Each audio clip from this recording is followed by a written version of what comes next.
everyone, welcome to our channel Panisha for Competitive Examinations. नाम श्वेता सोचरे। आज हम पढ़ने वाले हैं Important General Awareness Questions for DFCC IL Examination. So ये DFCC IL Examination के लिए ही नहीं, आप जिस भी एग्जामिनेशन के लिए प्रिपेयर हो रहे हो जिसमें जनरल अवेयरनेस पूछा जा सकता है, सो वो सारे के सारे एग्जामिनेशंस के लिए इम्पोर्टेंट है ये सेशन। सो आज हम कर रहे हैं डे 18th। ओके, सो 18th क्लास है। सो अभी तक हमने 17 क्लासेस कर लिया है। आपको general awareness DFCC IL players में सारे के सारे वीडियोस मिल जाएंगे। So let's now get started. देखते हैं आज का पहला क्वेश्चन कौन सा है। So which of the Indus Valley civilisation sites gives evidence of dockyard. So हमारी जो इंडस वैली सिविलाइजेशन था, सो उसमें एक अकेला एक साइट था जिसमें हमको क्या मिला था, डॉकयार्ड मिला था। सो अभी वो साइट कौन सी है? सो क्वेश्चन समझ में आ गया होगा। तो यहाँ पे आंसर हो जाता है लोथल। सो लोथल एक ऐसा साइट है जिसमें अकेला यहाँ पे हमको क्या मिला था, डॉकयार्ड मिला था। सो यहाँ पे कौन से ईयर में इसको डिस्कवर किया गया है? तो 1954 में डिस्कवर किया गया है लोथल को। देन यहाँ पे डिस्कवर कौन है, किसके द्वारा इसको डिस्कवर किया गया है? वो है SR राव। SR राव के द्वारा डिस्कवर किया गया है ये Indus Valley civilisation site Lothal. So अगर यहाँ पे रिवर, कौन से रिवर के बिसाइड्स में था ये? तो वो रिवर है बोगोवा। ओके, देन ये कहाँ पे था? सो राइट नाउ ये कहाँ पे है? अहमदाबाद। अहमदाबाद गुजरात में है। राइट नाउ याद रखनी है।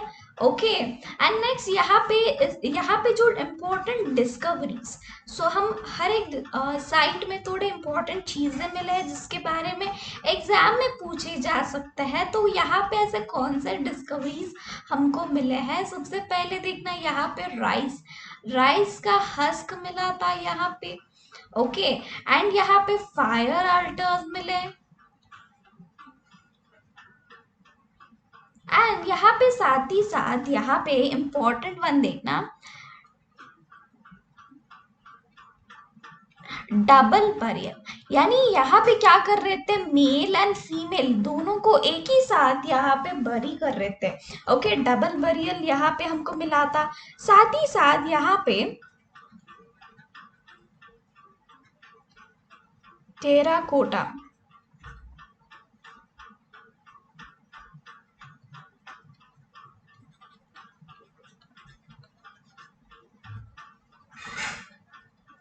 Okay, terracotta model of ship यहाँ पे जो है मिला था। ठीक है, सो ये सारे के सारे डिस्कवरीज है। सबसे वाला इम्पोर्टेंट तो ये है कि मेल एंड फीमेल को एक ही साथ बरी कर रहे थे। वो क्या, ये बरियल हमको कहाँ पे मिला? तो वो लोथल में मिला है। राइट, सो चलो नेक्स्ट वाला देखते हैं। नेक्स्ट है the union territory of Lakshadweep was formed in the year.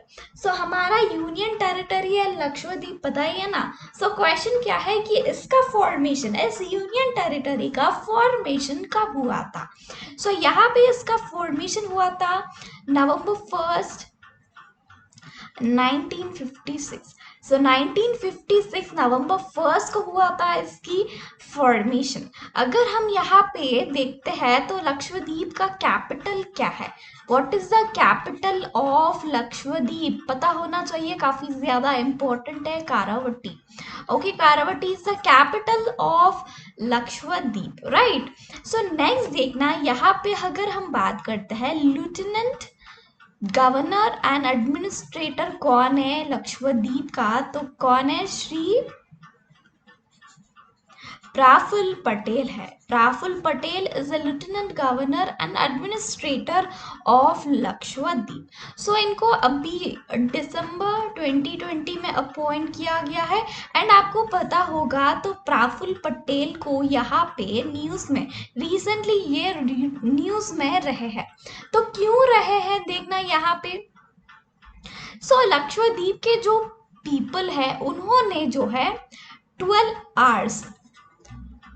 12 hours का यहाँ पे क्या किया है, हंगर स्ट्राइक किया है। क्या किया है, हंगर स्ट्राइक किया है, क्यों किया है, यहाँ पे थोड़े कुछ लॉज बनाए गए हैं रिसेंटली।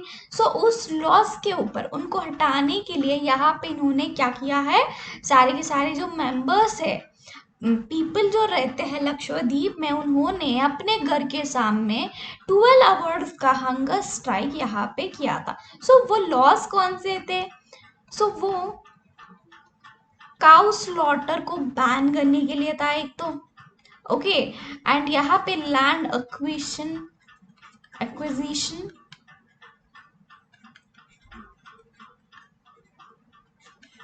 सो ये दोनों लॉज जो है बनाए गए थे, इनके ऊपर उनको अच्छा नहीं लगा तो ये इसके अगेंस्ट थे। सो इसके खिलाफ यहाँ पे और ये बोल रहे थे कि प्रफुल्ल पटेल को यहाँ से इस पोस्ट से निकाल देना चाहिए। ओके, सो ये है। सो चलो नेक्स्ट वाला देख लेते हैं, समझ में आ गया होगा। सो नेक्स्ट देखना, आप the business advisory committee of Lok Sabha is chaired by. So यहाँ पे क्वेश्चन समझते हैं, हमारे लोकसभा में एक कमिटी होती है बिजनेस एडवाइजरी कमिटी। सो उसका चेयरमैन कौन है, यहाँ पे ये क्वेश्चन है। ओके, सो यहाँ पे आंसर देख लेते हैं। सबसे पहले the speaker,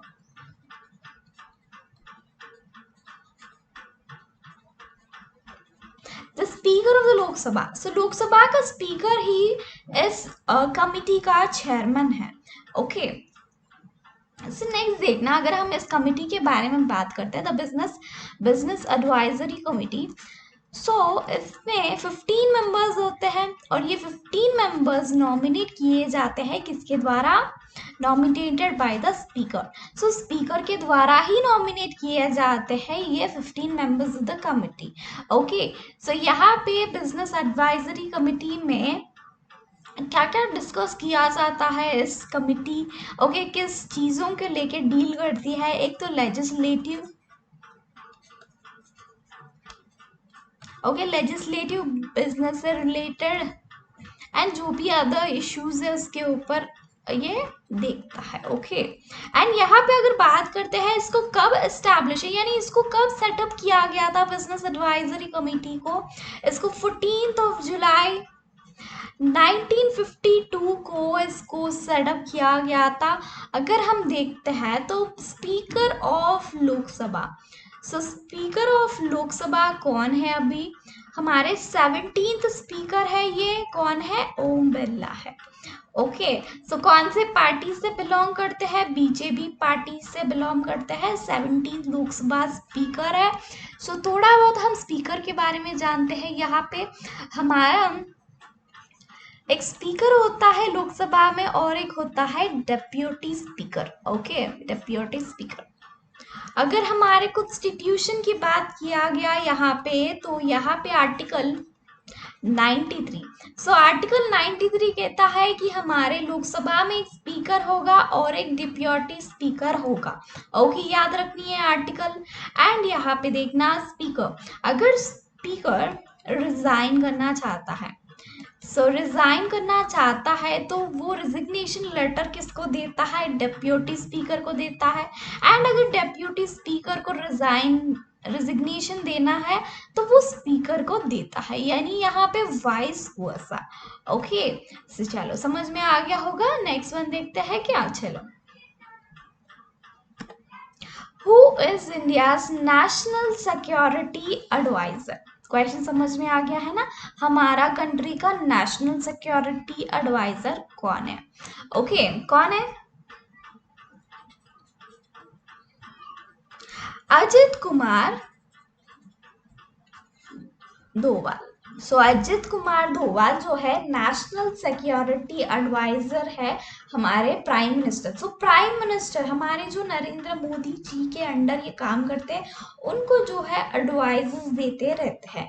okay, so Ajit Kumar Doval is security adviser of Narendra Modi भी कह सकते हैं, या नेशनल सिक्योरिटी एडवाइजर भी कह सकते हैं। ओके, याद रखनी है, काफ़ी ज़्यादा इम्पोर्टेंट है। तो ये हमारे कंट्री के फिफ्थ नेशनल सिक्योरिटी एडवाइजर है, 5th नंबर के नेशनल सिक्योरिटी एडवाइजर है। इनके बारे में थोड़ा बात करेंगे यहाँ पे। तो प्रीवियसली, सो पहले ये क्या करते थे, डायरेक्टर थे ये पहले, किस चीज का डायरेक्टर हुआ करते थे? इंटेलिजेंस इंटेलिजेंस ब्यूरो का डायरेक्टर थे। ओके, एंड ये साथ ही साथ एक रिटायर्ड मेंबर है किस चीज का? इंडियन पुलिस सर्विस का। ओके, इंडियन पुलिस सर्विस का मेंबर है, मेंबर था, रिटायर्ड है अभी। ओके, समझ में आ गया होगा, याद रखनी है, काफी ज्यादा इंपॉर्टेंट वन है। नेक्स्ट वन देखते हैं, चलो। So which of the article is related to right to freedom of religion in India? So बताइए ना, हमारे right to freedom of religion एक फंडामेंटल राइट है। सो वो कौन सी आर्टिकल के अंडर आती है, ये क्वेश्चन है। सो आर्टिकल 25 से लेके आर्टिकल 28 तक ये है, ठीक है ना। इसके 25 से लेके 28 तक हमारे right to freedom of religion, इसके बारे में कहा गया है कि क्या क्या राइट्स है। सो अगर हम बात करते हैं यहाँ पे आर्टिकल 25 के बारे में, सो ये हमको फ्रीडम देती है, freedom of practice of religion. यहाँ पे हमको फ्रीडम है, चाहे आप कौन से भी रिलीजन पे बिलीव करते हो, उस रिलीजन को आप यहाँ पे प्रैक्टिस कर सकते हो। सो वो आर्टिकल 25 के थ्रू हमको एक फंडामेंटल राइट है।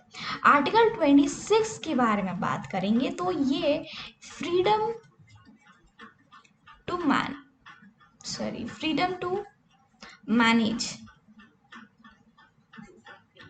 सो हमको आर्टिकल 26 के थ्रू हम मैनेज कर सकते हैं, ठीक है ना। ओके, ये रिलीजियस जो भी है। एंड नेक्स्ट यहाँ पे आर्टिकल 27 क्या कहता है? Freedom to payment. ओके, हम यहाँ पे हम पे कर सकते हैं कुछ भी रिलीजियस, कुछ भी हम बिलीव करते हैं ना, उनको हम पे कर सकते हैं, कुछ भी टैक्सेस पे कर सकते हैं, उनको प्रमोट कर सकते हैं। सो आर्टिकल 27 के थ्रू ये हमको बताया गया है। ओके, यहाँ पे हम टैक्सेस पे कर सकते हैं, प्रमोशन कर सकते हैं। ओके, देन आर्टिकल 28, सो ये क्या कहता है? फ्रीडम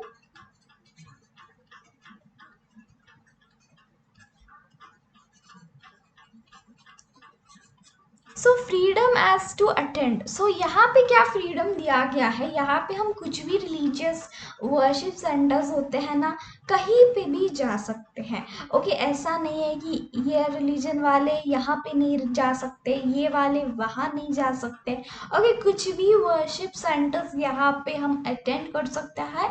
ओके, ये फ्रीडम हमको आर्टिकल 28 के थ्रू गिवन है।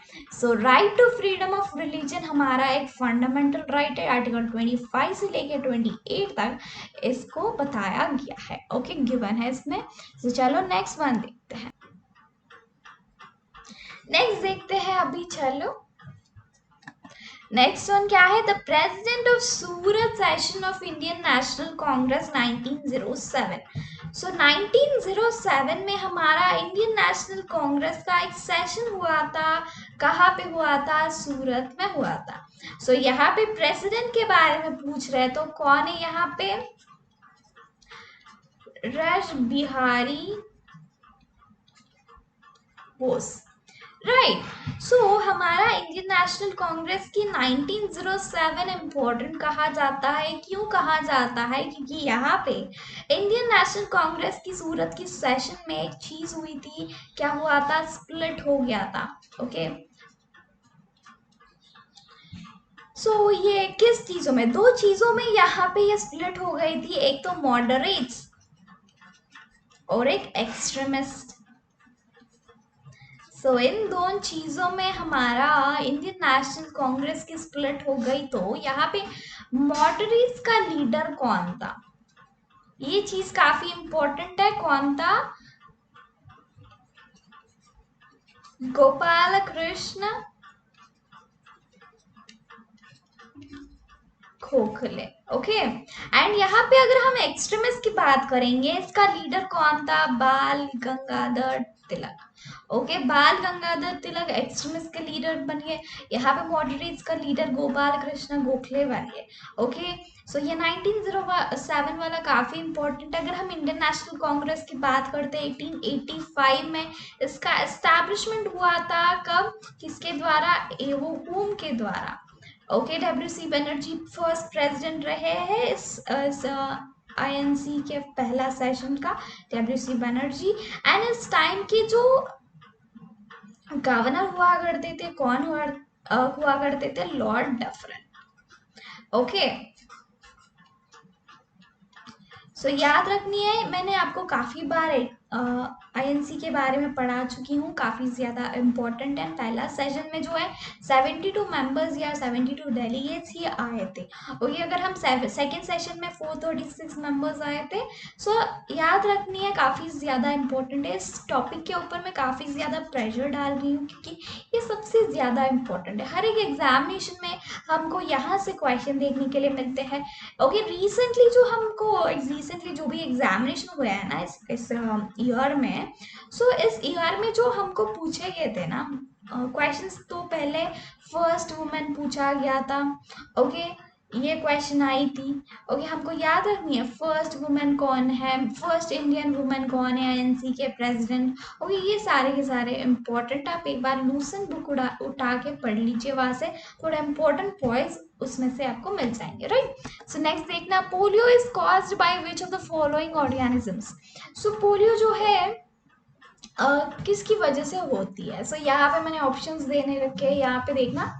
सो ऑप्शंस दे देती हूँ। एक तो वायरस हो गया, बैक्टीरिया हो गया, ओके, प्रोटोजोवा हो गया, फंगस हो गया। Okay, protozoa and fungus. तो यहाँ पे हमको पोलियो जो है वायरस की वजह से होती है। किसकी वजह से होती है? वायरस की वजह से होती है पोलियो। ओके बताइए ना सारे लोगों को। तो यहाँ पे कौन सी वायरस की वजह से होती है पोलियो? तो वो पोलियो माइलिटिस। ओके, सो इस वायरस की वजह से पोलो होती है, याद रखनी है। तो पोलो होता है तो क्या होता है? तो ये किस चीज को इन्फेक्ट करती है? ये वायरस तो ये इन्फेक्ट करती है स्पाइनल कॉर्ड को। ओके, स्पाइनल कॉर्ड को ये अफेक्ट करती है। अगर ये स्पाइनल कॉर्ड को अफेक्ट करती है तो उसकी वजह से पैरालिसिस हो जाती है।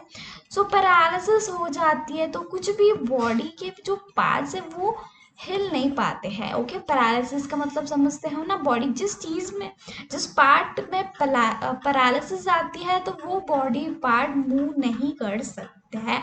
ओके, सो समझनी है ये बात। सो चलो नेक्स्ट वन देखते हैं। Project elephant was launched in India in the year. तो कौन से ईयर में जो है लॉन्च किया गया है प्रोजेक्ट एलिफेंट? सो ये 1992 में लॉन्च किया गया है। ओके,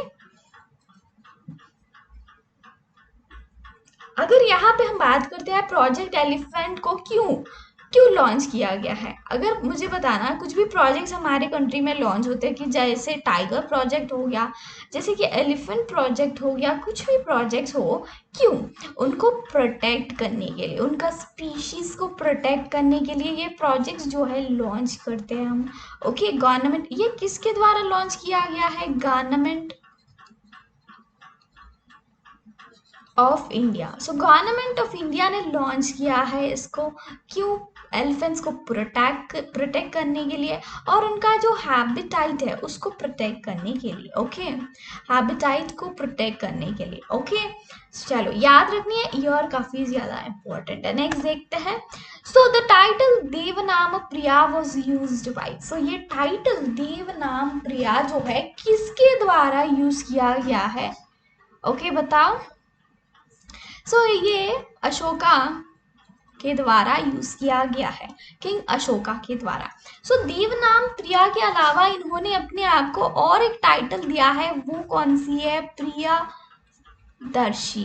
सो प्रियादर्शी एंड देवनाम प्रिया, ये दोनों ही टाइटल्स जो है अशोका ने अपने आप को दिया था। अगर यहाँ पे हम देवनाम प्रिय के बारे में समझते हैं तो इसका मतलब क्या होता है, ये बिलाउड होता है।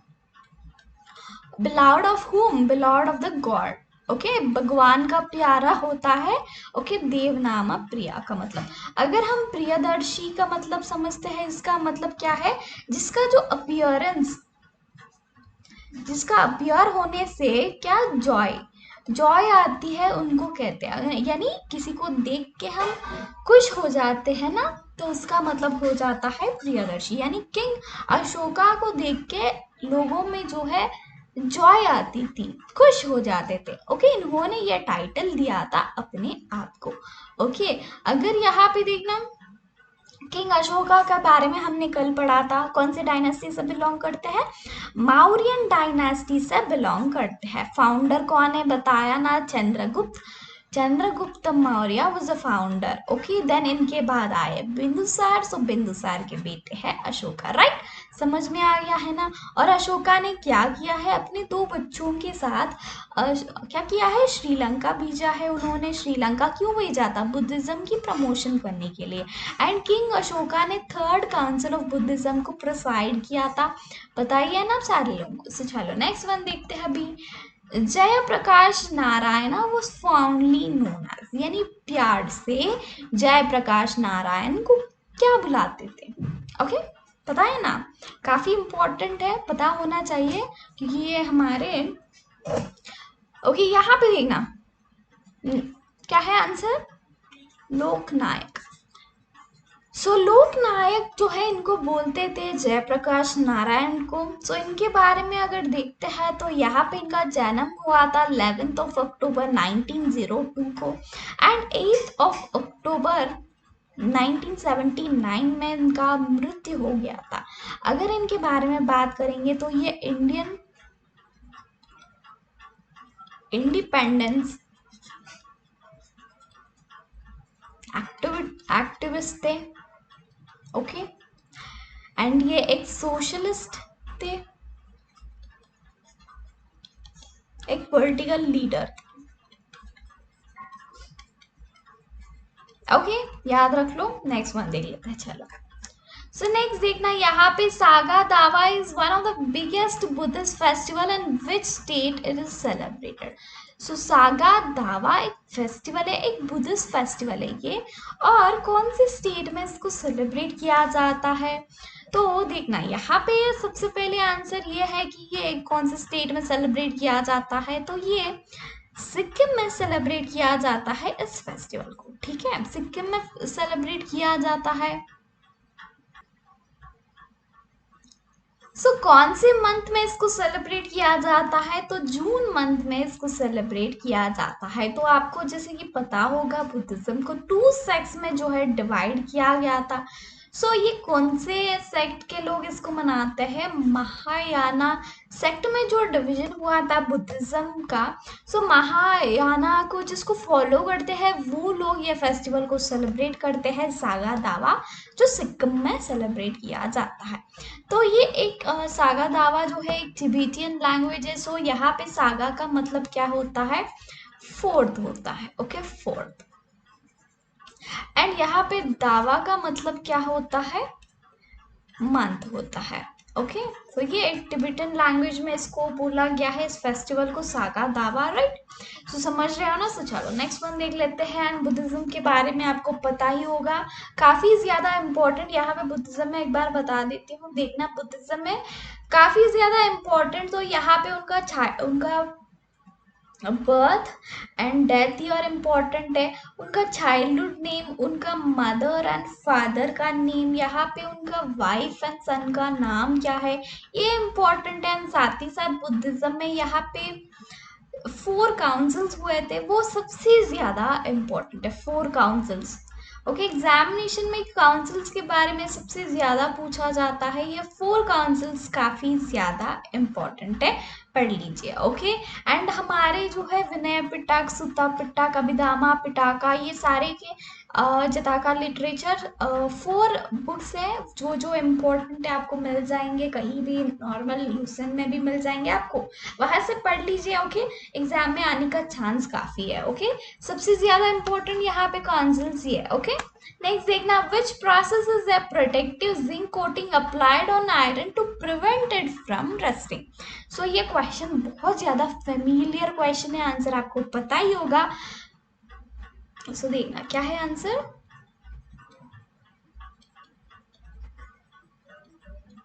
गैल्वेनाइजेशन। सो ये जो प्रोसेस है ना, आयरन को रस्टिंग से प्रोटेक्ट करने के लिए एक कोटिंग दिया जाता है, जिंक कोटिंग दिया जाता है, ठीक है ना। सो ये प्रोसेस है, ये काफी बार, बहुत बार एग्जामिनेशन में पूछा गया ये क्वेश्चन। कितनी बार पूछा गया मैं बता नहीं सकती हूँ, मोस्ट इम्पॉर्टेंट क्वेश्चन है, आगे भी पूछा जा सकता है, इसको याद रख लो। ओके, सो चलना नेक्स्ट वन देखते हैं 13, what is the symbol of tin. Tin का सिंबल क्या है? SN हो गया, पता ही है ना, SN जो है सिंबल है टिन का। अगर हम इसकी एटॉमिक नंबर के बारे में बात करेंगे, एटॉमिक नंबर ऑफ टिन क्या है? 50 है। तो एटॉमिक नंबर सबसे ज्यादा पूछे जाते हैं आपको, अगर केमिस्ट्री से ना आ रही है कुछ क्वेश्चन, तो एटॉमिक नंबर सिंबल्स याद रखनी है, काफी ज्यादा इंपॉर्टेंट है। ओके, तो चलो नेक्स्ट वन देख लेते हैं। एटॉमिक नंबर्स याद रख लेना, इसलिए 50 तक याद रख लो, 30 तो आपको आते ही होंगे, 50 तक याद रख लीजिए। Okay, red worms have a structured name dash which helps them in grinding their food. So यहाँ पे मैं समझा रही हूँ, क्वेश्चन को समझना। रेड वर्म्स, सो हमारे जो भी क्रीचर्स है ना हमारे अर्थ में, सो उनको जो है माउथ में टीथ होते हैं फूड कंज्यूम करने के लिए, उसको च्यू करने के लिए। ओके, सो यहाँ पे रेड वर्म्स जो है ना, उनको टीथ नहीं होते हैं, एक अलग सा नाम है उनका, जो मुंह के अंदर होती है, वो हेल्प करती है फूड को ग्राइंड करने के लिए। ओके, सो रेड वर्म्स के अंदर जो जो होती है ना, उनको क्या कहते हैं? गिजार्ड कहते हैं। ओके, इनके माउथ के अंदर इनको टीथ नहीं होते हैं, गिजार्ड होती है। ओके, ये जो है हेल्प करती है उसको ग्राइंड करने में। ओके, फूड को जो भी मिला उनको खाने के लिए, उसको ग्राइंड करने के लिए ये हेल्प करती है, उनको टीथ नहीं होते हैं। ओके, सो चलो नेक्स्ट वाला देखते हैं। So which rock edict of Ashoka mentions the Kalinga war. So Kalinga war के बारे में, कलिंगा वॉर हुआ था ना, सो कौन से रॉक एडिक्ट में मेंशन किया गया है? सो अगर हम रॉक एडिक्ट्स के बारे में बात करेंगे तो टोटल मेजर की बात करेंगे, so total major rock edicts of Ashoka कितने हैं?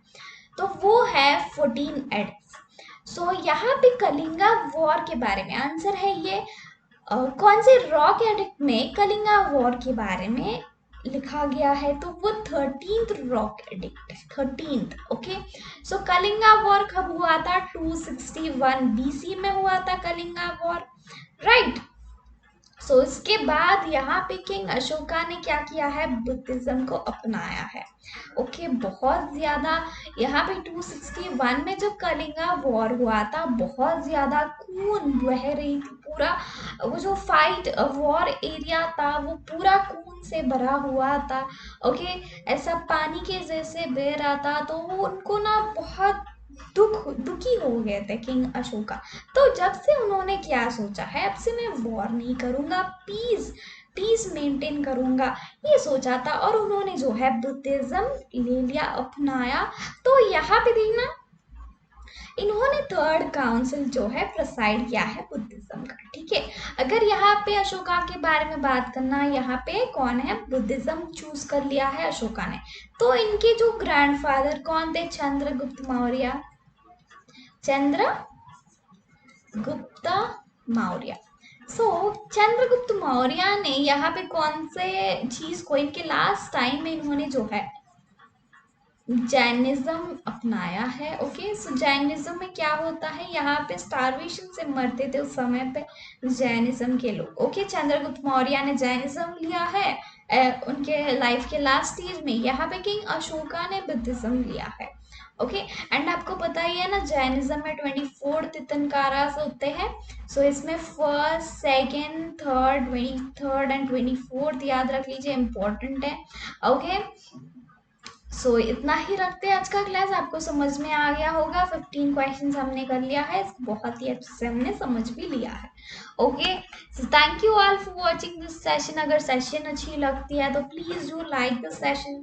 आपके दोस्तों के साथ जो भी पढ़ाई कर रहे हैं उनको शेयर कर दीजिए ये सेशन को। एंड अगर आपने अभी तक हमारे चैनल को सब्सक्राइब नहीं किया है, okay, so please do subscribe to our channel and also click the bell icon. So इससे क्या होता है, हमारा चैनल में जो भी हम क्लासेस डालते हैं उसका तुरंत नोटिफिकेशन आप तक पहुंच जाता है, ठीक है। एंड यहाँ पे stay motivated, always stay motivated.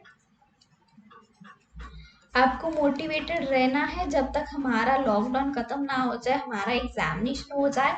Okay, जब तक आप क्या कहेंगे, I can and I will बोल के आप मोटिवेट होते रहिए, आप कर पाओगे। ओके, मैं विश्वास कर रही हूँ, ठीक है ना। ओके, सो चलो, thank you for watching this session. मिलते हैं कल शाम 7 PM को। Thank you all, bye bye.